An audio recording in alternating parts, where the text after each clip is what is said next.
Hello guys, welcome back to our YouTube channel. तो इस video के अंदर हम डिस्कस करेंगे क्लास 12th का maths NCERT chapter number first relation and functions, जिसकी एक्सरसाइज 1.1 का क्वेश्चन नंबर फिफ्थ।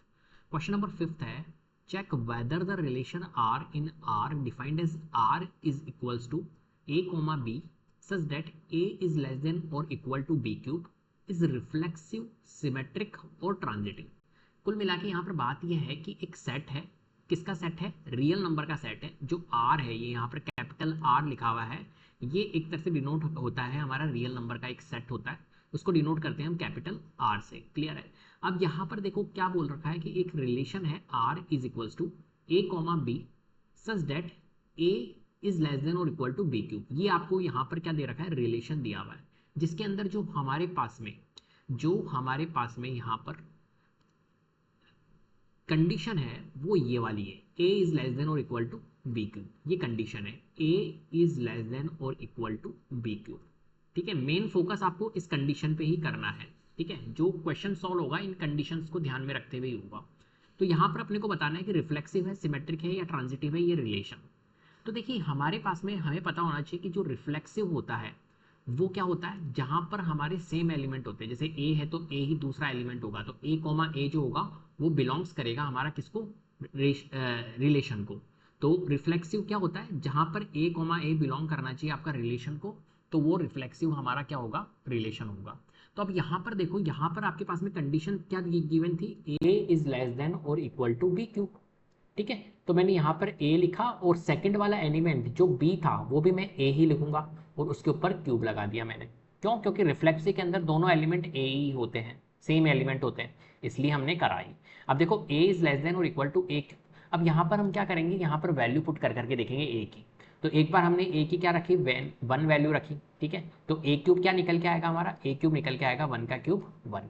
तो यहाँ पर देखो a इज लेस देन और इक्वल टू a क्यूब हो रहा है, बिल्कुल। One is equal to one होता है, तो यस। ठीक है, ऐसे ही हम a की वैल्यू टू पुट करेंगे, तो टू का फिर क्यूब करेंगे, a क्यूब करेंगे तो कितना आएगा? 8 आएगा। तो बताओ a इज लेस देन और इक्वल टू a क्यूब मतलब 2 इज लेस देन और इक्वल टू 8 है, बिल्कुल है, यस। ठीक है, फिर उसके बाद में हमने क्या किया? देखो यस यस आ रहा है यहाँ पे, लेकिन फिर हमने एक फ्रैक्शन वैल्यू रखी, क्योंकि जो r था वो सेट ऑफ रियल नंबर था। r जो है वो सेट ऑफ रियल नंबर है, और अगर r set of real number है तो रियल नंबर के अंदर तो रेशनल भी आते हैं और इरेशनल भी आते हैं। तो हम यहाँ पर a की जगह पे रेशनल नंबर से पुट कर सकते हैं, इरेशनल नंबर भी पुट कर सकते हैं, both a and b are real numbers होंगे यहाँ पर। तो a की जगह पे हमने क्या करा? एक बार 1/2 रखा, मतलब रेशनल नंबर को रखा। जैसे ही हमने 1/2 रखा तो a क्यूब जब हम करेंगे तो 1/2 का क्यूब करेंगे तो 1/8 आएगा। अब देखिए, अब ये कंडीशन हमारी क्या हो जाएगी? रॉन्ग हो जाएगी, क्योंकि a में जब हमने क्या पुट किया? 1/2 किया तो हमारा a क्यूब निकल के आया 1/8। अब बताओ 1/2 और 1/8 के बीच में ये वाला साइन में लगा सकता हूँ क्या, जो लेस देन और इक्वल टू चल रहा था? नहीं, क्योंकि 1/2 जो होता है वो क्या होता है? ग्रेटर होता है, ना कि लेस देन होता है 1/8 से। तो यहाँ पर ये कंडीशन क्या हो जाएगी? फॉल्स हो जाएगी, गलत हो जाएगी। तो ऐसे ही हम रेशनल नंबर रखेंगे तो वहाँ पर कंडीशन हमारी क्या हो जाएगी? फॉल्स हो जाएगी। जैसे 1/3 रखा तो 1/27 आया, तो 1/3 हमारा क्या है? एक तरह से बड़ा नंबर है 1/27 से, तो 1/3 इज लेस देन और इक्वल टू 1/27, ये भी हमारा क्या हो जाएगा? गलत हो जाएगा। तो कुल मिला के a की जो वैल्यू है वो सारे पे क्या होगी? ट्रू नहीं होगी। तो hence a is less than और equal to a cube is not true for all values of a। तो गिवन रिलेशन जो होगा वो नॉट रिफ्लेक्सिव। सिंपल सा है, क्लियर है बात? चलिए अब सिमेट्रिक चेक करते हैं। सिमेट्रिक क्या होता है? हमारे पास में ए बी जो है वो बिलोंग करता है अगर आर को, तो बी ए बी आपका बिलोंग करना चाहिए आर को। अगर ऐसा होता है तो वो सिमेट्रिक होता है रिलेशन। ठीक है, अब यहाँ पर फिर से मैं कहूँगा कंडीशन क्या चल रही थी? a इज लेस देन और इक्वल टू बी क्यूब चाहिए चल रही थी। तो देखो a इज लेस देन और इक्वल टू बी क्यूब अगर है तो आपका b इज लेस देन और इक्वल टू a क्यूब भी होना चाहिए, according to a b, according to symmetric. ठीक है, सिमेट्रिक में क्या होता है? ए बी बिलोंग करना चाहिए आर को, तो बी ए भी बिलोंग करना चाहिए आर को। तो यहाँ पर तो कंडीशन हमारी ये वाली चल रही थी, तो अकॉर्डिंग टू इसके हम चलेंगे।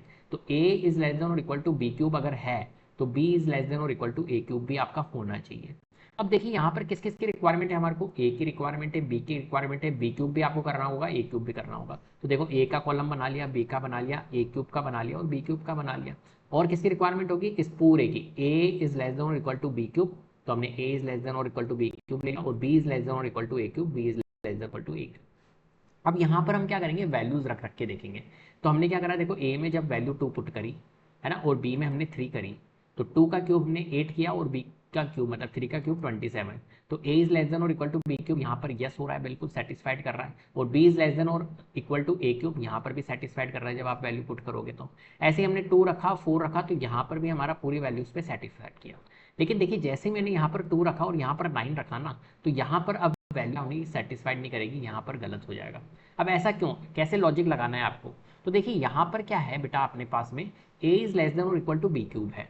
अब मैं क्या करूँगा यहाँ पर, आपको पता है कि a अगर 2 है तो a का क्यूब अगर मैं करूँ तो कितना आता है 8, तो मैंने क्या करा 8 से बड़ी वैल्यू यहाँ पर रख ली 9। a की मतलब यहाँ पे अगर मैंने 2 रखा तो 2 का क्यूब क्या होता है 8, 8 से अगर छोटी वैल्यू अगर आप रखोगे ना तो सारी कंडीशन पे यस यस यस यस बताएगा बिल्कुल। लेकिन जैसे ही मैंने 8 से बड़ी वैल्यू b की तरफ रखी मतलब 9 रखा तो यहाँ पर कंडीशन हमारी क्या हो गई, फॉल्स हो गई। ठीक है, आप लॉजिक लगाइए, a इज लेस देन और इक्वल टू बी क्यूब है, ठीक है, तो यहाँ पर तो कंडीशन यस होगी, लेकिन b इज लेस देन और इक्वल टू a क्यूब के लिए मेरे को ये प्रोसेस लगाना पड़ेगा। फॉर एग्जाम्पल अगर मैं यहाँ पर 3 लेता हूँ तो मेरे को यहाँ पर क्या लेना पड़ेगा 28 या 29 या 30 लेना पड़ेगा, इससे ज़्यादा भी ले सकता हूँ, तब जाके ये कंडीशन हमारी क्या हो जाएगी, फॉल्स हो जाएगी। क्लियर है बात समझ में आ रही है, तो इसलिए मैंने यहाँ पर 2 लिया और यहाँ पर 9 लिया। अगर मैं यहाँ पर 8 से छोटी कोई भी वैल्यू लूंगा तो ये कंडीशन हमारी यस यस में ही आएगी। तो आपको ऐसा लगेगा कि यार ये तो सिमेट्रिक है, ये सिमेट्रिक नहीं, क्योंकि सारी वैल्यूज पे ये कंडीशन सेटिस्फाइड नहीं करेगी। तो since b is less than और equal to a cube is not true for all values of a and b। ठीक है, जो ये वाली है ना ये साफ पे हमारी क्या नहीं है, ट्रू नहीं है, hence the given relation it is not symmetric. Clear है बात, समझ गए। चलिए आगे बढ़ते हैं। अब हमें चेक करना है कि क्या ये ट्रांजिटिव है। ट्रांजिटिव क्या होता है कि अगर हमारा ए भी बिलोंग करता है आर को और बी सी भी बिलोंग करता है आर को, तो ए सी भी आपका बिलोंग करना चाहिए आर को। अगर ऐसा होता है तो वो रिलेशन हमारा क्या होता है, ट्रांजिटिव होता है। तो यहाँ पर कंडीशन हमारी फिर से क्या चल रही थी, ए इज लेस देन और इक्वल टू बी क्यूब। तो अकॉर्डिंग टू इसके देखेंगे तो अगर ए इज लेस देन और इक्वल टू बी क्यूब है ना, फिर next b is less than और इक्वल टू सी क्यूब है, तो आपका a इज लेस देन और इक्वल सी क्यूब भी होना चाहिए।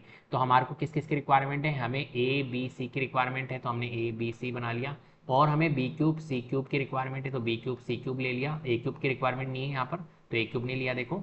और हमारे को 3 रिलेशन की रिक्वायरमेंट है, a इज लेस देन और इक्वल टू b क्यूब तो मैंने ले लिया, b इज लेस देन और इक्वल टू c क्यूब और a इज लेस देन और इक्वल टू c क्यूब। अब देखिए मैंने क्या करा, a b और c में 1 2 और 3 वैल्यू रखी। तो जब मैंने रखी तो बी क्यूब हमारा 4 आया, सी क्यूब हमारा 27 आएगा। तो ए इज लेस देन और इक्वल टू बी क्यूब तो हमारा सेटिस्फाइड कर रहा है देखो यहाँ पर, और ऐसे बी इज लेस देन और इक्वल टू सी क्यूब भी सेटिस्फाइड कर रहा है, और ए इज लेस देन और इक्वल टू सी क्यूब भी सेटिस्फाइड कर रहा है। अब यहाँ पर ये सेटिस्फाइड करेगा अगर मैं ऐसी नंबर वैल्यू रखूँ। लेकिन जैसे मैंने यहाँ पर कुछ वैल्यू थोड़ी सी वेरिएशन मैंने किया कि यहाँ पर मैंने 3 ले लिया और यहाँ पर मैंने फ्रैक्शन वैल्यू ले ली 3/2 और यहाँ 4/3, इस तरीके से मैंने कोई भी फ्रैक्शन वैल्यू लेनी थी। तो यहाँ पर देखा मैंने 3/2 का होल क्यूब मैंने जब किया तो 3.375 आया, और 4/3 का होल क्यूब करूँगा तो 2.37 समथिंग आएगा।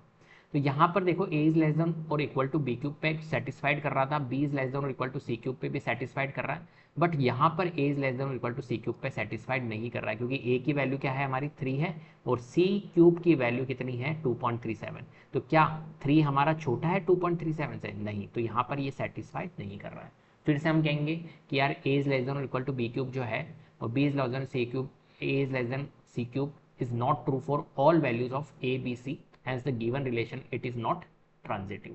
तो ये जो रिलेशन था ना तो हमारा रिफ्लेक्सिव था, ना ही हमारा सिमेट्रिक था, और ना ही हमारा ट्रांजिटिव था। क्लियर है, इस तरीके से आपको यहाँ पर इस क्वेश्चन को सॉल्व करना होता है।